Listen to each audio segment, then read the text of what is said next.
വാർത്തകൾ തുടരുന്നു. കടുവ ഭീതിയിൽ മൂന്നാർ കല്ലാർ എസ്റ്റേറ്റ് പ്രദേശത്ത് 2 കടുവകളുടെ സാന്നിധ്യമുള്ളതായി തൊഴിലാളികൾ പറയുന്നു. വിഷയത്തിൽ വനം വകുപ്പ് ശ്രദ്ധ പതിക്കണമെന്നും കടുവയെ കൂടുവെച്ച് പിടിക്കാൻ നടപടി സ്വീകരിക്കണമെന്ന് വേണമെന്നാണ് ആവശ്യം. കല്ലാർ എസ്റ്റേറ്റിൽ നിന്ന് മൂന്നാറിലേക്ക് പോയ ജീപ്പ് ഡ്രൈവറും തൊഴിലാളികളും കഴിഞ്ഞ ദിവസം കടുവയെ കണ്ടിരുന്നു. മൂന്നാറിലെ തോട്ടം മേഖല വീണ്ടും കടുവ ഭീതിയിലെന്ന് പരാതി. മൂന്നാർ കല്ലാർ എസ്റ്റേറ്റിലാണ് കടുവ ഇറങ്ങിയതായി തൊഴിലാളികൾ പറയുന്നത്. പ്രദേശത്ത് 2 കടുവകളുടെ സാന്നിധ്യമുള്ളതായി എസ്റ്റേറ്റ് നിവാസികൾ പറയുന്നു. புலி நேற்றுக்கு 10 மணிக்கு போல் நடமாட்டாயிருக்கு. இங்கே காலையில் இங்கே வனத்துறை அதிகாரிகள் யாரும் பார்க்குறது கிடையாது. இங்கே மிருகங்களை அடிக்கிறது இப்போ சகஜமாகி போச்சு. திருப்பி நீ உள்ளே இறங்கி 10 மணிக்கு மேலே வர்றதா இருந்தால் ஆளுக கொழுந்து வெட்ட போகிறவங்க யாருக்கும் பாதுகாப்பு கிடையாது. எந்த நேரம் மனுஷனுக்கு ஏதோ உத்தரவாதம் கொடுக்கணும். அது வனத்துறை அதிகாரிகள் இதை பார்த்து என்ன நடவடிக்கை எடுக்கணும். കല്ലാർ എസ്റ്റേറ്റിൽ നിന്ന് മൂന്നാറിലേക്ക് പോയ ജീപ്പ് ഡ്രൈവറും തൊഴിലാളികളും കഴിഞ്ഞ ദിവസം കടുവയെ കണ്ടിരുന്നു.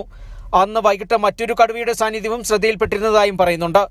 കഴിഞ്ഞ ദിവസം ഈ മേഖലയിൽ കടുവ കന്നുകാലികളെ കൊന്നിരുന്നു. കടുവയുടെ സാന്നിധ്യം ശ്രദ്ധയിൽപ്പെട്ടതോടെ ഈ മേഖലയിലെ തൊഴിലാളികൾ ഭീതിയിലാണ്.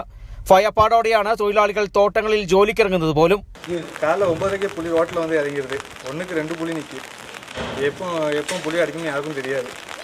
இன்னைக்கு கூட எங்களுக்கு வேலை ஃபுல்லாக இன்றைக்கி அந்த காடு தான்.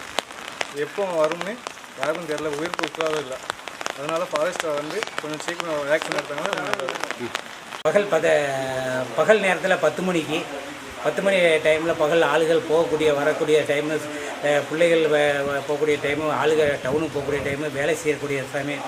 இந்த சமயத்தில் கடுவா வந்து ஆளுகள் வேலை செய்யக்கூடிய இடத்துல வந்து பாதுகாப்பு உயிருக்கு உத்தரவாதம் இல்லாதபடிக்கு வருது போகுது. இது வனத்துறையினும் எந்த நடவடிக்கையும் எடுக்கலை. இது வரைக்கும் யாரும் அதை வந்து பார்க்கவும் மாட்டேங்காங்க. உத்தியோகமாரும் வந்து என்னன்னு கேட்க மாட்டேங்காங்க. ஆளுடைய நிலைமை இப்படி தான் போயிட்டுருக்கு.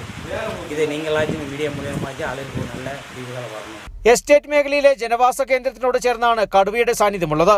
കാട്ടാനയ്ക്ക് പിന്നാലെയാണ് തോട്ടം മേഖലയിലെ ജനങ്ങളുടെ സ്വൈര്യജീവിതം കെടുത്തി കടുവയുടെ സാന്നിധ്യവും ഉണ്ടായിട്ടുള്ളത്. ഏതാനും നാളുകൾക്ക് മുൻപ് നയമക്കാട് എസ്റ്റേറ്റിൽ നിന്ന് ഒരു കടുവയെ പിടികൂടി വനവകുപ്പ് പെരിയാർ കടുവാ സങ്കേതത്തിൽ കൊണ്ടുവിട്ടിരുന്നു. വിഷയത്തിൽ സമാന രീതിയിൽ വനവകുപ്പ് ശ്രദ്ധ പതിക്കുകയും കടുവയെ കൂടുവെച്ച് പിടിക്കാൻ നടപടി സ്വീകരിക്കുകയും വേണമെന്നാണ് ആവശ്യം. Kerala vision news, Idukki.